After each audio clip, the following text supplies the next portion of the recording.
So now that we cracked open the old story in part 1, let's keep going. You ever wonder why it feels like something's always just off? Like no matter how hard you try to keep your head above water, there's this invisible hand pushing you back under.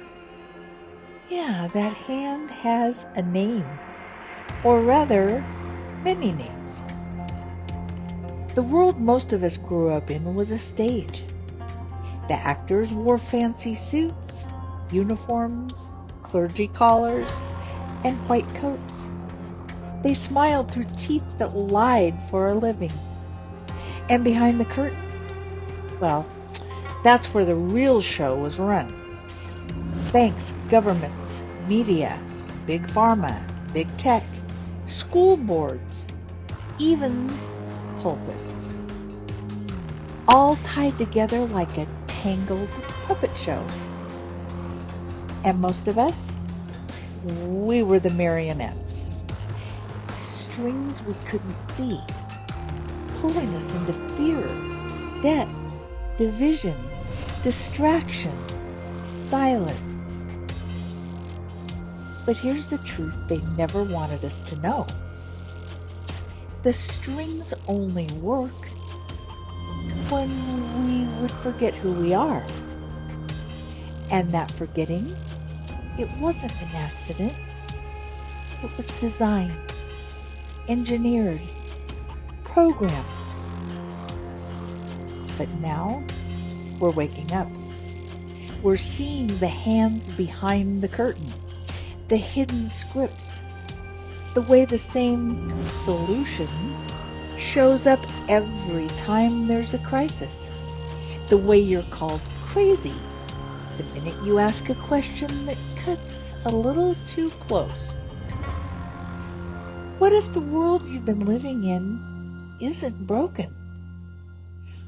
What if it's been working exactly as it was built to?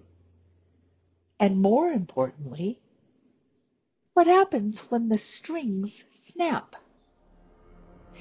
That's where we're headed next, in the next part 3 of this series. So join me there. Hold it. Before we can proceed to part 3, a news flash just landed that I'll bring through now.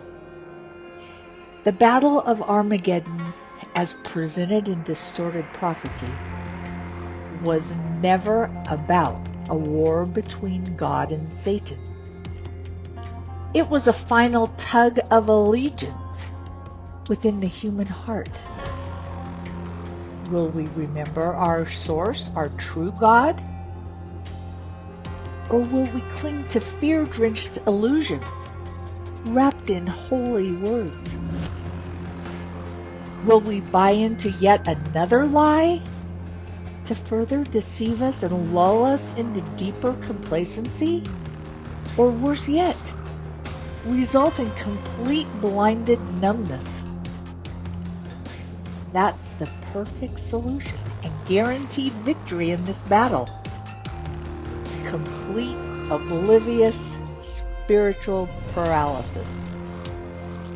Like opposing forces of zombies that are zoned out, too comfortable, and have a measure of false security, deliberately dosed. So there's no questions, no changes, and no defense against the true battle. Now, follow me forward to find out what happens when the controller's corrupt strings snap in part 3, and I'll join you there.